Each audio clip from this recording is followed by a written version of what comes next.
Hello friend. आज हम मुंशी प्रेमचंद के प्रसिद्ध उपन्यास गमन पर चर्चा करने जा रहे हैं। यह उपन्यास हिंदी साहित्य का एक अमूल्य रत्न है जो 1931 में प्रकाशित हुआ था। गमन शब्द का अर्थ होता है गमन या दुर्विनियोग, जो उपन्यास के मुख्य विषय को दर्शाता है। इस प्रस्तुति में हम इस उपन्यास के विभिन्न पहलुओं पर गहराई से विचार करेंगे। इसके लेखक का परिचय, कथानक, पात्र, विषय वस्तु और समकालीन प्रासंगिकता। तो चलिए इस साहित्यिक यात्रा की शुरुआत करते हैं। मुंशी प्रेमचंद का परिचय। मुंशी प्रेमचंद, जिनका जन्म 31 जुलाई 1880 को वाराणसी के लंबड़ी गांव में हुआ था, हिंदी और उर्दू साहित्य के महान लेखक थे। उनका वास्तविक नाम धनपत राय श्रीवास्तव था। प्रेमचंद को उपन्यास सम्राट के रूप में भी जाना जाता है। उन्होंने अपनी रचनाओं के माध्यम से भारतीय समाज की वास्तविकता को बखूबी प्रस्तुत किया। उनकी कहानियों और उपन्यासों में ग्रामीण जीवन, गरीबी, शोषण और सामाजिक कुरीतियों का चित्रण मिलता है। प्रेमचंद ने लगभग 300 से अधिक कहानियां और कई उपन्यास लिखे, जिनमें गोदान, निर्मला, सेवा सदन, कर्मभूमि और रंगभूमि प्रमुख हैं। उनकी रचनाओं में मानवीय संवेदना और सामाजिक सरोकार गहराई से झलकते हैं। प्रेमचंद की लेखन शैली सरल, सहज और यथार्थवादी थी, जिसने हमें आम पाठकों के बीच अपार लोकप्रियता दिलाई। उनका निधन 8 अक्टूबर 1936 को हो गया, लेकिन उनकी रचनाएं आज भी पाठकों को प्रेरित करती है। गमन उपन्यास का पृष्ठभूमि और प्रकाशन। गमन उपन्यास का प्रकाशन साल 1931 में हुआ था। यह प्रेमचंद के सबसे महत्वपूर्ण उपन्यासों में से एक माना जाता है, जिसे गोदान के बाद उनकी दूसरी सर्वश्रेष्ठ कृति का दर्जा प्राप्त है। इस उपन्यास को निर्मला की अगली कड़ी के रूप में भी देखा जाता है। गमन शब्द का अर्थ होता है चोरी या किसी की अमानत को हड़पना। विशेष रूप से सरकारी खजाने की चोरी के लिए प्रयुक्त होता है। यह उपन्यास ब्रिटिश भारत के दौरान मध्य वर्गीय युवाओं में गिरते नैतिक मूल्यों को दर्शाता है और यह बताता है कि एक व्यक्ति झूठी अमीरी का दिखावा करने और छद्म अभिजात्य बनने के लिए किस हद तक गिर सकता है।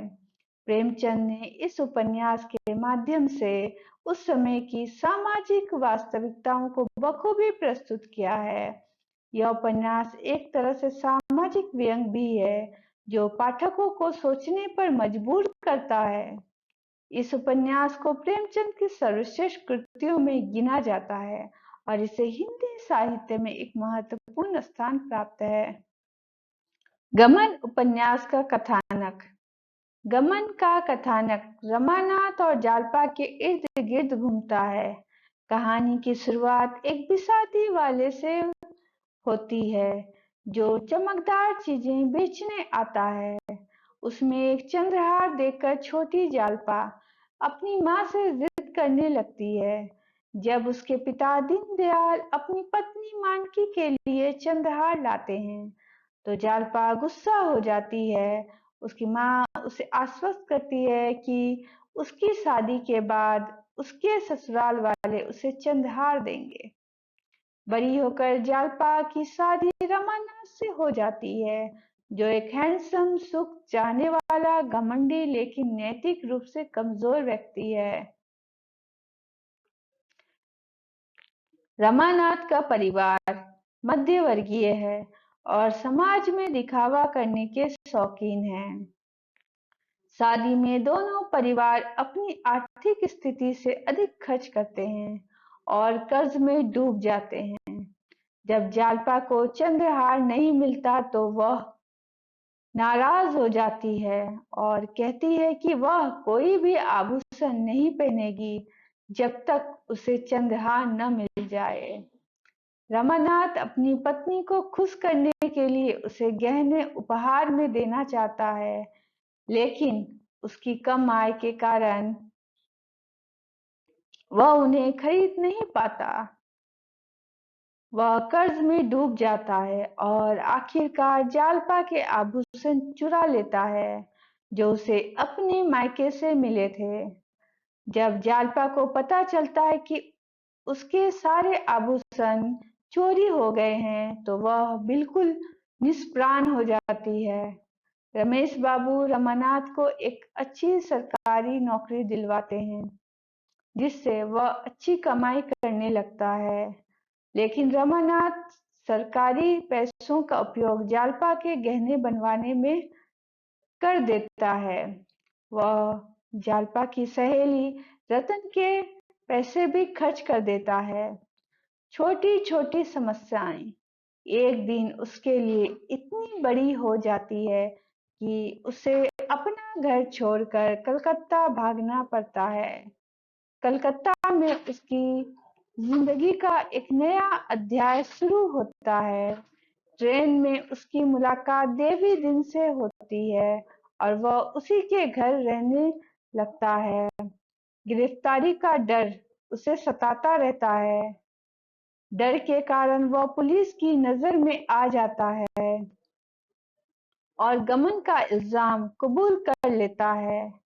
पुलिस उसे एक केस में मुखबिर बनने के लिए कहती है, जिसमें वे स्वतंत्रता सेनानियों को झूठे डकैती के मामले में फंसाकर स्वतंत्रता आंदोलन का दमन करना चाहता है। कलकत्ता में रमानाथ की मुलाकात जोहरा से होती है और यहाँ उसका नैतिक पतन सबसे निचले स्तर पर पहुंच जाता है। बाद में जालपा भी उसे ढूंढते हुए कलकत्ता आती है और उसके बुरे कर्मों को अपने श्रम से मिटाना चाहती है। उपन्यास का अंत दुखद है, क्योंकि जोरा, जिसने रमानाथ के प्रति अपने सच्चे प्रेम का परिचय दिया और जालपा के साथ मिलकर रमानाथ को छुड़ाने में मदद की थी, की मृत्यु हो जाती है। कुल मिलाकर यह उपन्यास स्त्री के आभूषण प्रियता से आरंभ होकर उसके त्याग और बलिदान की आत्मवेदन पर समाप्त होता है। गमन उपन्यास के मुख्य पात्र। गमन उपन्यास में कई महत्वपूर्ण पात्र हैं, जिनमें से प्रत्येक समाज के विभिन्न पहलुओं का प्रतिनिधित्व करता है।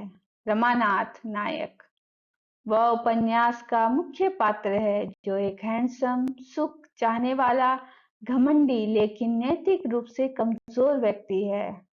वह अपनी पत्नी को खुश करने के लिए उसे गहने उपहार में देना चाहता है, जिसे वह वास्तव में अपनी कम आय से खरीद नहीं सकता।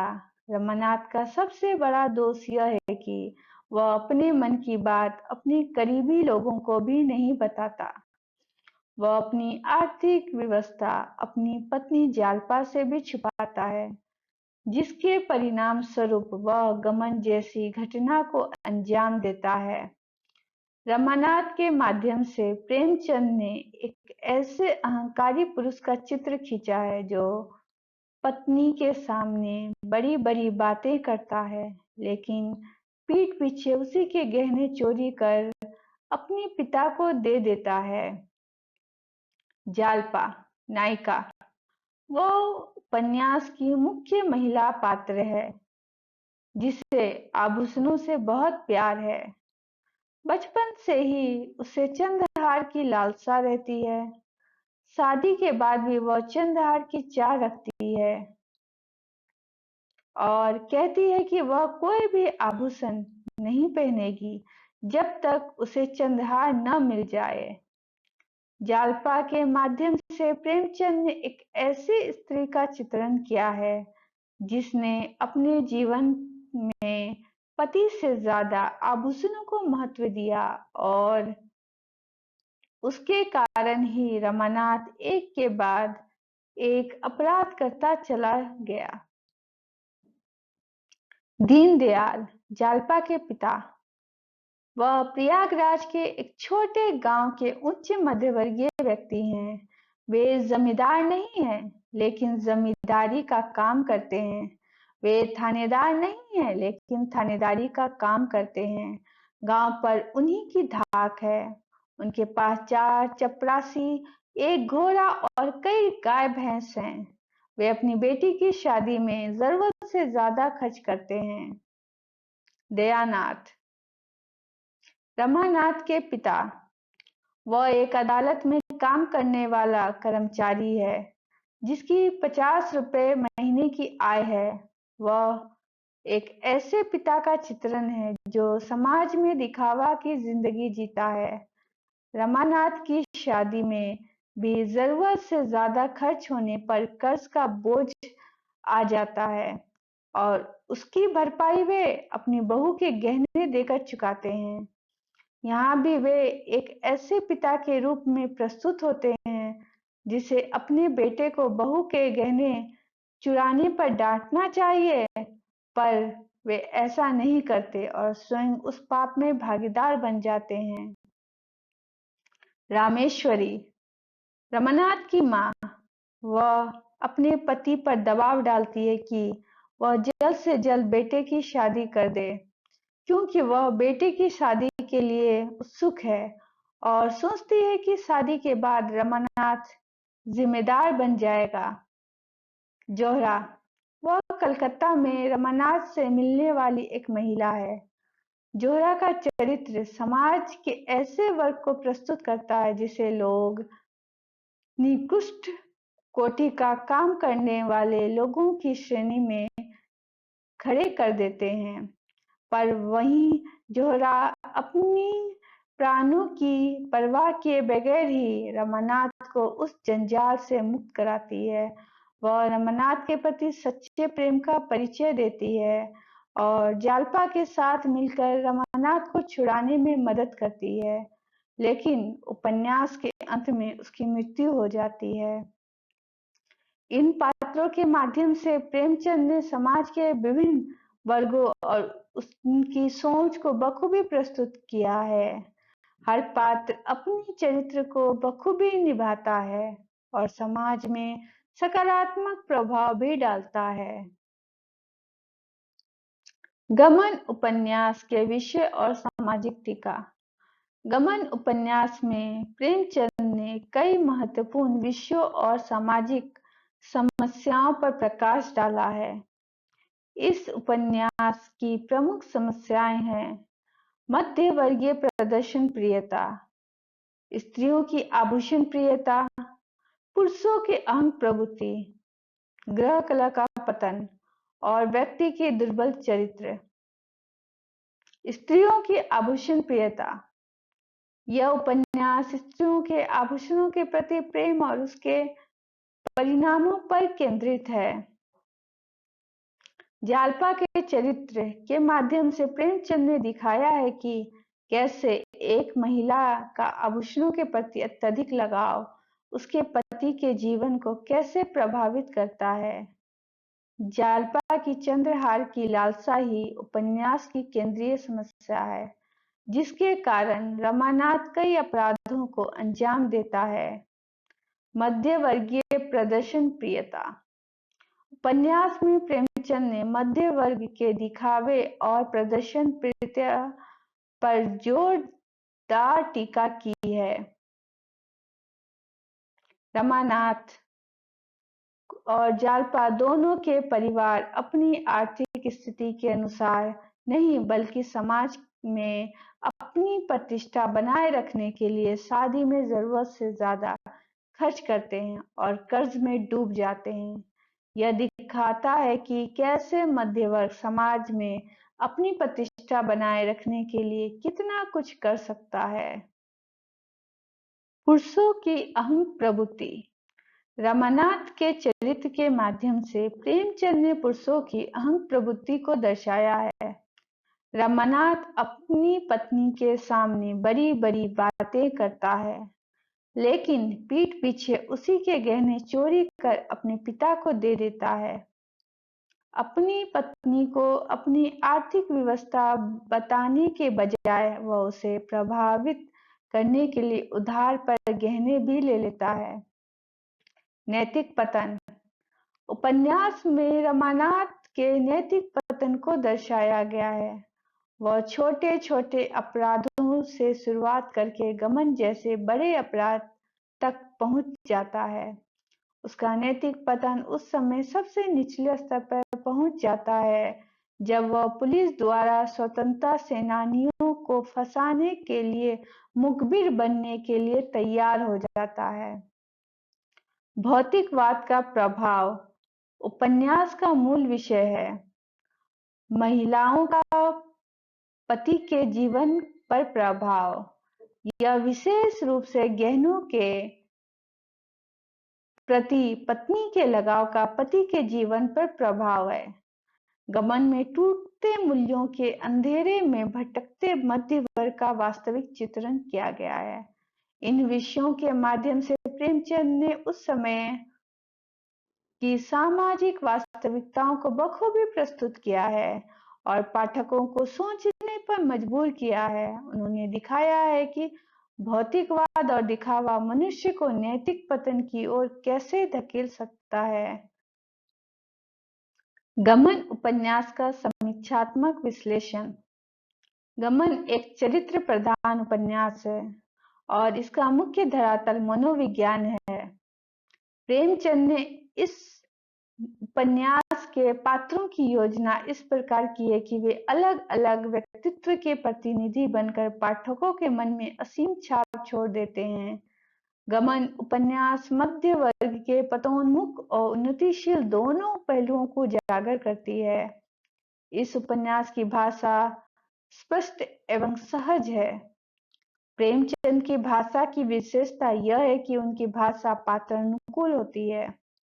शहरी पात्र की भाषा अलग और ग्रामीणों की अलग। शिक्षित और अशिक्षित पात्रों की पहचान उनकी भाषा शैली से ही पता लगाया जा सकता है। इस उपन्यास में प्रेमचंद ने भाषा को यथार्थ के धरातल पर उतारा है। सभी पात्र अपनी मनोदशा और परिस्थिति अनुकूल ही वार्तालाप करते हैं। इस उपन्यास के माध्यम से प्रेमचंद ने ब्रिटिश भारत के दौरान मध्य वर्गीय भारतीय युवाओं में गिरते नैतिक मूल्य को दर्शाया है और यह बतलाया है कि एक व्यक्ति झूठी अमीरी का दिखावा करने और छद्म अभिजात्य बनने के लिए किस हद तक गिर सकता है। गमन प्रेमचंद का एक प्रकार से सांस्कृतिक उपन्यास भी है जो उस समय की सामाजिक संरचना और मूल्यों को प्रस्तुत करता है। प्रेमचंद ने इस उपन्यास में लैंगिक समानता, महिलाओं के खिलाफ क्रूर परंपराओं के उन्मूलन, शिक्षा और जातिवाद जैसे विषयों पर भी चर्चा की है। यह उपन्यास उत्तर भारतीय समाज की सामाजिक और आर्थिक स्थितियों और संघर्षों को सुंदर ढंग से दर्शाता है। गमन को प्रेमचंद की सर्वश्रेष्ठ कृतियों में से एक माना जाता है। यह उपन्यास न केवल उस समय की सामाजिक वास्तविकताओं को दर्शाता है, बल्कि आज भी प्रासंगिक है। इस उपन्यास के माध्यम से प्रेमचंद ने यह दिखाया है कि कैसे भौतिकवाद और दिखावा मनुष्य के जीवन को कैसे नष्ट कर सकता है। इस उपन्यास को पढ़कर हमें यह समझने में मदद मिलती है कि हमें अपनी आर्थिक सीमाओं को स्वीकार करना चाहिए और दिखावे की जिंदगी जीने के बजाय सच्चाई पर चलना चाहिए। निष्कर्ष और समकालीन प्रासंगिकता। गमन उपन्यास आज भी उतना ही प्रासंगिक है जितना कि 1931 में लिखे जाने के समय था। आज भी हमारे समाज में भौतिकवाद, दिखावा और प्रतिष्ठा के लिए लोग कुछ भी करने को तैयार हैं। आज भी लोग अपनी आर्थिक स्थिति से अधिक खर्च करने के लिए कर्ज लेते हैं, सोशल मीडिया पर दिखावा करते हैं और दूसरों से आगे निकलने के लिए गलत रास्ते अपनाते हैं। इस उपन्यास में हमें कई महत्वपूर्ण सबक मिलते हैं। सबसे पहला सबक यह है कि हमें अपनी आर्थिक सीमाओं को स्वीकार करना चाहिए और दिखावे की जिंदगी जीने के बजाय सच्चाई पर चलना चाहिए। दूसरा सबक यह है कि हमें अपने परिवार और प्रियजनों के साथ ईमानदारी से व्यवहार करना चाहिए और उन्हें अपनी समस्याओं से अवगत कराना चाहिए। तीसरा सबक यह है कि हमें भौतिक सुखों की बजाय नैतिक मूल्यों को अधिक महत्व देना चाहिए। आज के संदर्भ में जब सोशल मीडिया पर लोग अपनी जिंदगी का दिखावा करने के लिए कुछ भी कर सकते हैं और भौतिकवाद चरम सीमा पर है, तब गमन जैसे उपन्यास हमें यह समझने में मदद करते हैं कि दिखावा और भौतिकवाद हमारे जीवन को कैसे नष्ट कर सकता है। यह उपन्यास हमें यह भी सिखाता है कि हमें अपनी गलतियों को स्वीकार करना चाहिए और उन्हें सुधारने का प्रयास करना चाहिए। अंत में हम कह सकते हैं कि गमन न केवल एक उपन्यास है, बल्कि यह हमारे समाज का दर्पण है, जो हमें हमारी गलतियों पर विचार करने के लिए प्रेरित करता है। यह उपन्यास हमें यह समझने में मदद करता है कि सच्ची खुशी भौतिक सुखों में नहीं, बल्कि नैतिक मूल्यों और ईमानदारी में छिपी है। आज की इस प्रस्तुति में हमने गमन उपन्यास के विभिन्न पहलुओं पर चर्चा की। मुझे आशा है कि आपको यह प्रस्तुति पसंद आई होगी। यदि आपने अभी तक यह उपन्यास नहीं पढ़ा है, तो मैं आपको अवश्य पढ़ने की सलाह दूंगी। धन्यवाद।